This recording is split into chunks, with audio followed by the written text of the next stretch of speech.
What if Rachel changes the VAT registration thresholds? Okay, so I mean, currently at 90,000, and obviously if that's changed, then you're going to have a case of how many people are going to be caught by said change, and bringing people in that previously weren't is an issue that is going to affect a large majority of businesses, certainly at a particular level that we see quite common with a lot of our clients around that threshold level. Yeah, and are they in typical industries? Are they mainly consumer? Well, this is the interesting thing. I would say consumer-led, and therefore they're the ones that the ones that can't pass that cost on and then not become less competitive. Exactly, in that respect. Because when I see that as a business-to-business company, I think, okay, it doesn't matter. Brilliant. And almost forget about it. But actually, it's again impacting the individual, because those thresholds are usually that B2C environment. The ones where I see it, or we see it, I think a lot, are you like the hairdressers and those sorts of trades, where actually all it means is they're now just earning 80% of the money they're earning, because 20% goes over in VAT. Yeah. There's a ceiling. They can't charge that VAT on, because they've got to remain competitive with the unregistered people. Yeah. I suppose the only thing that I have heard with that is if obviously by bringing the threshold down, by bringing more people into it, it almost becomes more competitive again, because more people are having to charge VAT. Yeah. So perhaps that would help with some of that pricing. Is there maybe a kind of more negative flip to this, where actually it starts fueling the black economy? Yeah, possibly. With cash. Yeah. And then actually what would be really interesting is, with some of these things, do we see the reintroduction of cash? I mean, COVID was really good at almost killing cash off. Yeah. It would be really interesting to see what that relationship looks like, especially for those smaller businesses where that threshold is really going to significantly hurt them. Yeah. Do we suddenly see an underperformance in their business? Yeah. Yeah, I mean, we've seen clients that are, getting close to that threshold and then reluctant to push through. Yeah. Where, they're better off just not. And it's stunting growth in these businesses and these various industries that have a potential that they could unlock, but are being motivated not to. Yeah, the fear of becoming VAT registered, especially if really and truly their ceiling is maybe only another 20,000 above that or something.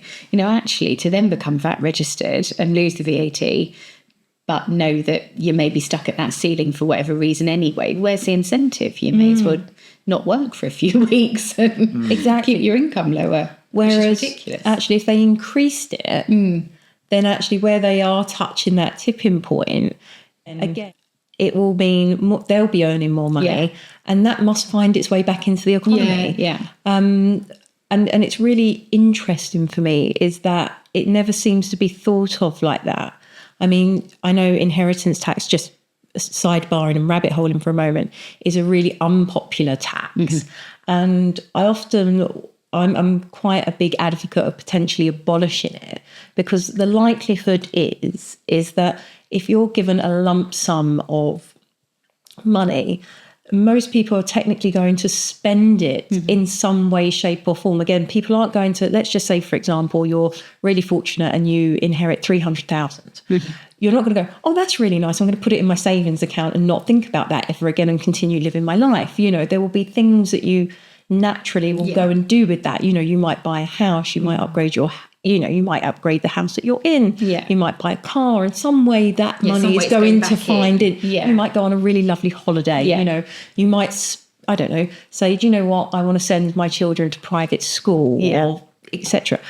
I don't ever see people that get inheritance just then sitting on it and doing nothing. And I'd be really interested to know if anyone's actually done the calculations of, if we abolished it, what would it do to the economy? It would be very interesting. Because anecdotally, I think it would really be beneficial. I know it's losing, a couple of billion in tax receipts, but I actually think people would spend it. Yeah, and I do often wonder what is the mindset of individuals that once you've inherited and been taxed a large chunk, does that then change your mindset of what's left?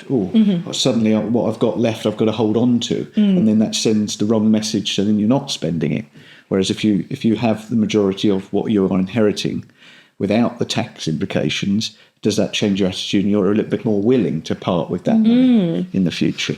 And I think when people do get an inheritance, in some way they want to usually or typically honour the person that's given them that thing. So, having friends and family that have had, large inheritance in really sad and tragic circumstances will go and do something like, I went and bought this type of car because this is the car my dad drove when I was little. That's true. And they then go and do something really special that is out of the ordinary. But, oh my God, again, it's going straight back into the economy again. Yeah.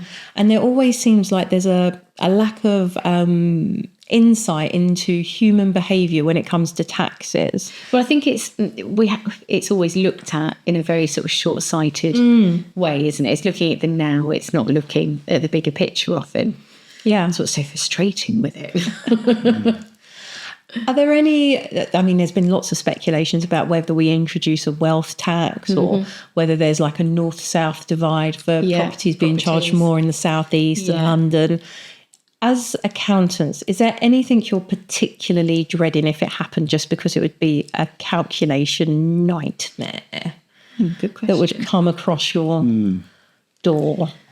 Or anything that has changed from previous budgets that have been a bit of a mare to deal with? Well, changing rates in the middle of a tax year, Right. which they did with the capital gains tax last year, that was a bit of a nightmare, I think, wasn't it? Because that was changed from the day of the budget. So it does just go to show there is that risk that something could happen. So from a calculation point, that was a nightmare. But this year, I don't know. Well, it would probably be if they did something like NI on rents from the date of The budget. I mean, that would be a nightmare to calculate. But I think it's probably unlikely, to be fair. I don't think there's anything that I can think of that would be too much of a nightmare. For me, that would be the worst, one of the worst ones, though. Okay. Yeah, less maybe from a nightmare point of view, but more sort of following on from the VAT threshold. If you've got other areas that I've heard about potentially being brought into VAT that were previously not, then obviously that's going to have a major impact on industries that haven't even had to consider VAT until now, if nothing else, but from an admin point of view. For these businesses. So some of these sort of exempt ones, sort of in healthcare or something. I was going to say, that. I think I saw healthcare touted about this morning even. Yeah, I think psychiatrists, things like that. Taxi fares, isn't it? There's so many different things that would be, so unfair again. But I think anything's game, isn't it? Really, anything could happen. It just adds to the huge admin costs that these businesses would have to incur to suddenly have to comply with that.